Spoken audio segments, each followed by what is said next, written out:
விஜய் சேதுபதியோட மீண்டும் நடிக்காதது ஏன்? ரம்யா நம்பீசன். பீட்சா படத்துல விஜய் சேதுபதியும் ரம்யா நம்பீசனும் இணைஞ்சு நடிச்சாங்க. அந்த படத்தோட வெற்றிக்கு அப்புறம் விஜய் சேதுபதியோட மார்க்கெட் கிடுகிடுன்னு உயர்ந்துருச்சு.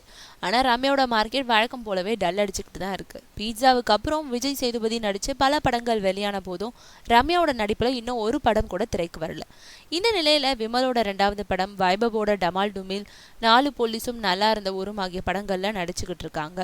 இதுல இப்போ டமால் டுமில் திரைக்கு வர தயாராயிட்டதுனால இந்த படத்தை எதிர்பார்த்துட்டு இருக்காங்க ரம்யா. அவங்க கிட்ட விஜய் சேதுபதியோட அதுக்கப்புறம் நீங்க ஜோடி சேராதது ஏன்னு கேட்ட கேள்விக்கு, தமிழ்ல நான் நடிச்ச ஹிட் படம்னா அது விஜய் சேதுபதியோட நடிச்ச பீட்சா தான்.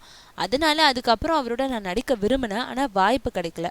அதே விஜய் சேதுபதியோட நடுவுல கொஞ்சம் பக்கத்தை காணோம் ரம்மி படங்கள்ல நடிச்ச காயத்ரி இப்போ மெல்லிசையில நடிச்சிட்டு இருக்காங்க. அதே மாதிரி ரம்மியில நடிச்ச ஐஸ்வர்யா ராஜேஷ் பண்ணையாரும் பத்மினியும் படத்துல நடிச்சிருக்காங்க. இருந்தாலும் எனக்கு மட்டும் அதுக்கப்புறம் அவரோட நடிக்க படங்கள் கிடைக்காதது வருத்தமா இருக்குன்னு சொல்லும் ரம்யா நம்பீசன். இது பத்தி நான் ஒரு முறை விஜய் சேதுபதியை சந்தித்தப்போ கேட்டேன்.